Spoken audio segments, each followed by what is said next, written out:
you put it in perspective, John, from 2012? Where were we in terms of calling states? Well, in 2012, by now, the battleground states, although Michigan wasn't as much of a battleground as it is right now, was called by now, as was Pennsylvania. Bottom line, to follow on your line, if you're a Clinton supporter, you're popping an anti-anxiety pill right now. Charlie Rose is over with the panel. Charlie? Thank you, Nora. We're talking. Remember, the first thing we said at 7 o'clock, it's a tight race. Jamel? I want to talk a bit more about that cultural resistance. Remember, Trump ran his campaign. He began his campaign attacking Hispanic immigrants and various other racial and ethnic minorities. I think some of this cultural anger we should correctly identify as being racial animus, and that it's significant that Trump has closed so much of a gap and done so well with white voters across the country. Racial because they believe as they gain in terms of voter strength and economic strength, that they were losing.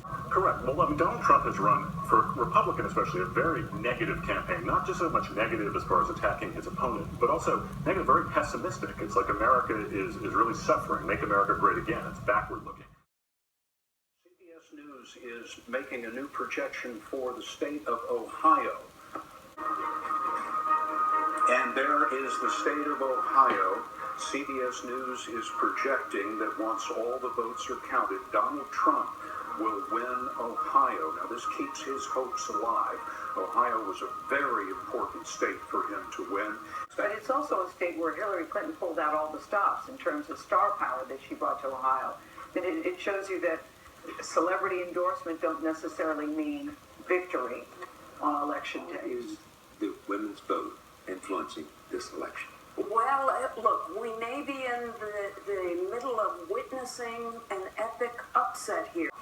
If his attitude towards and language towards women, minorities, etc., had not been so alienating. Is it fair to say that the three of you, when you came here this evening, did not believe that Donald Trump might win this election, and now you all three think it's possible? Well, he had a very narrow path at the beginning of the evening, but it seems like that path is not as narrow as it was. I mean, I think, speaking of the room, I think all of us feel that changed within the last hour. Yeah, past hour and a half, we started to see, wait a second, expectations in the polls are not being borne out by the numbers we're seeing on the screen right now. One of the interesting things, Nora, is that since the nomination of the two candidates, Donald Trump has never led in the CBS News poll. Never been ahead since he and Hillary Clinton were nominated, and yet tonight he's keeping up quite well. Oh, to be a fly on the wall at Trump Tower or at the hotel where Hillary Clinton and her team are tonight to find out what they are thinking at this hour. For those that are calling their therapists right now, the night is still young. Stay tuned, because there are still a number of white states still on the map that we have not. From the point that he was nominated to this night, he was never in the lead against Hillary Clinton, and now he is running neck and neck with her. The electoral college count right now is Hillary Clinton 197, Donald Trump 1. But everything about him, Scott, has been so unconventional. When we first started with 17 candidates, everybody kept saying in the end it will be Hillary Clinton and Jeb Bush standing at the end. Everything about him has been unconventional from the very beginning. He kept winning and winning and winning, and here we are tonight. Breaking news, CBS News now estimates that Donald Trump will be the winner in Florida. This was key to the Trump campaign. He virtually could not win the presidency without Florida. He has now racked up Florida, North Carolina, and Ohio by our estimates. This is Clinton campaign, the watch party of the Clinton campaign. Clearly a great deal of concern there at this point in the evening. Charlie Rose is with our political panel. Charlie. The question is, what's going on? What's happening? And how will it end up? This is a populist wave. We're not sure if the wave is high enough to elect Donald Trump yet, but it's a real wave. It involves a reaction against globalism and multiculturalism and a culture that people think is condescending. It's a movement that's very frustrated, disappointed with both the Republican and the Democratic Party. In many ways, the ways they see them is very similar. and they wanted an outsider to come in and break up Washington. Nora is just watching these data come in. That's Nora? right. CBS News is projecting that in the state of Iowa, Donald Trump has won.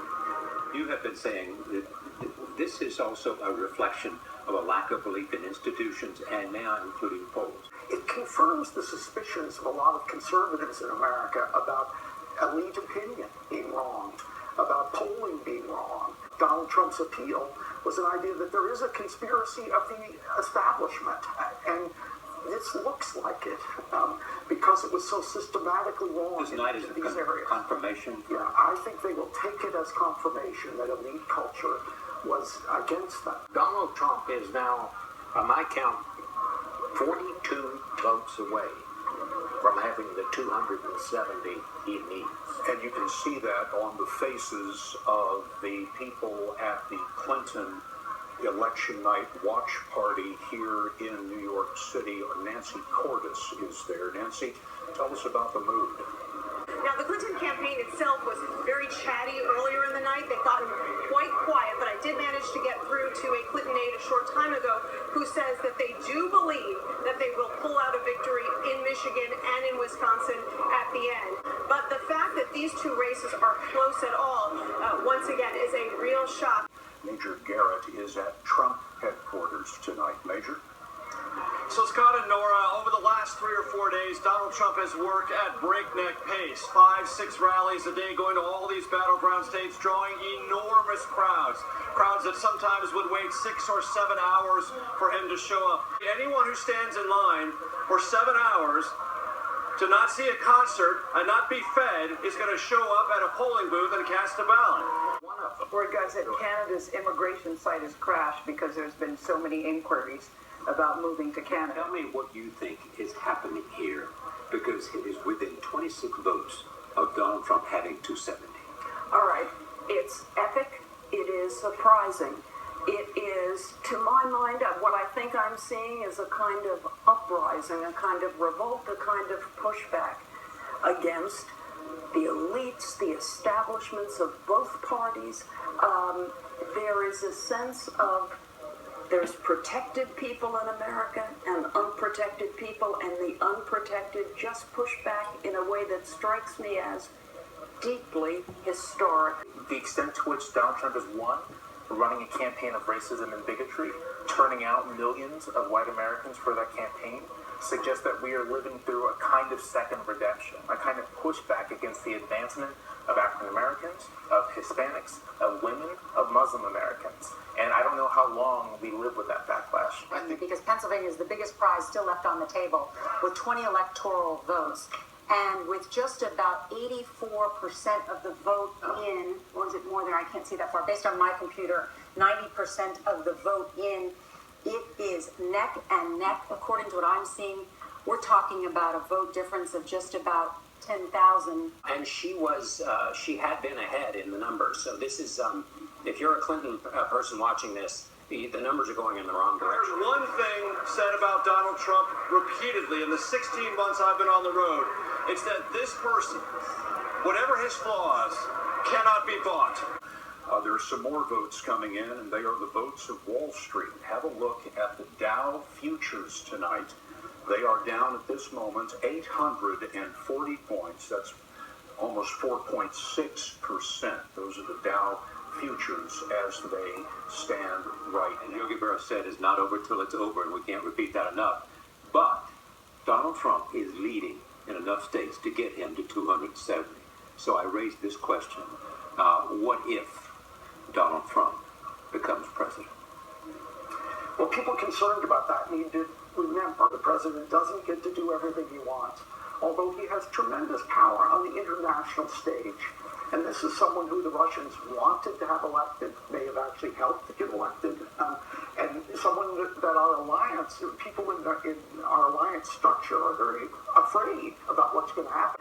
So I want Michael to be right about the resilience and strength of the other branches of government, but I'm really worried that he's not. Why would we think that Republicans in Congress who were not willing to denounce and reject Donald Trump when he said outrageous things about Gold Star families and Mexican rapists and everything else, would be willing to reject him when he is inhabiting, if he is the most powerful position in the land. Been at the Clinton watch party, and Nancy, what is the mood like there? Nora, it's like all the air has been sucked out of the room and everyone is holding their breath. It's almost entirely silent here. Tell me, what do you think? This is inconceivable 5-6 hours ago. First, all exit polling should be banned. The fact is the numbers were wrong all the way across the table on state after state after state. The 5 p.m., the second wave got it wrong. Tens of millions of Americans tonight who are experiencing this evening not only as a political event and a historical event, but as a spiritual event. They feel grateful. They feel they are rebuking a decayed establishment that has richly earned a rebuke in 25 different ways. Spoke to a friend of mine, a major Trump supporter, this evening. He told me, I just spoke to him, I said, how did you react when you realized this was going to happen? He's a tough, hard-boiled guy, and he said it was 9 p.m., and I burst into tears. He said, this is really going to be something. He said, but it's the right thing, we are certain. His people came out in the right places, in the right numbers, and brought an extraordinary upset. One of the largest in American history. And I think that's all true. Largest political upset in American history if he goes on to win. Yeah, I think that's certainly in our lifetime. Certainly. Yeah. This is also a validation of a certain kind of politics, more cruel, more ruthless, more personal than any I've seen in my lifetime. He had an array of surrogates. The president and the first lady, the former president, Elizabeth Warren, Bernie Sanders, Joe Biden, all out for her. Donald Trump had nobody but himself. You know what? For some people, this is a very scary moment. There are a lot of people, this feels like a thunderclap. The thing to keep in mind, though, is that while we may look at this as being a moment of chaos, and around the world, and certainly in the markets, I think that they are looking at it that way. From the perspective of the people who voted for Trump, this was an act of democracy. Nancy Cordes is in the rapidly emptying Jacob Javits Center for us tonight. Nancy? Well, Scott, it looks like people are heeding John Podesta's advice and filing out. You can see some people are crying. Some people just look kind of stunned. And I think the Clinton campaign itself is trying to figure out what to do next. Does Hillary Clinton stay here in Manhattan or go home to Chappaqua? If they say something in the morning, what do they say? Donald Trump now has slender numerical majorities in all 5 of the swing states that are outstanding. He only needs to win, depending on the state, 2 or 3 of these. Hillary Clinton would have to win nearly all of them. I must say the political operators in Washington, even the Republican establishment, thought that Donald Trump was not going to win. So he knew something that they didn't. These are live pictures of the Trump watch party. Donald Trump is there, we are told, and we understand that he will be taking the stage at any moment. And we will first go to Major Garrett, who is there at campaign headquarters. Major? Well, there's a roar of approval here. You can hear behind me. We have been told, I believe, I can confirm that Hillary Clinton has called Donald Trump to concede. We expect Donald Trump to come out here any moment and announce that to his throng of supporters at the Hilton Hotel in Midtown Manhattan. And that this moment, long sought by Donald Trump, long disbelieved by some in the Republican Party, everyone in the Democratic Party, and a good number of the American people still unsure about Donald Trump, apparently has come. And the atmosphere, as you can imagine here, is elated. We have this odd moment in America where we're passing the baton from the nation's first black president to a candidate who was endorsed by the KKK and did not denounce that. I think we have witnessed tonight something epical and grave. I think it is the beginning of a new era whose shape and form and content are not known to us and are not clear, whose personnel and exact direction. One is this is really a historic achievement in America. I mean, it's historic. Nothing like this has ever happened before. And secondly, you have to give him credit. I mean, he has achieved something that no one from the beginning ever believed he could do.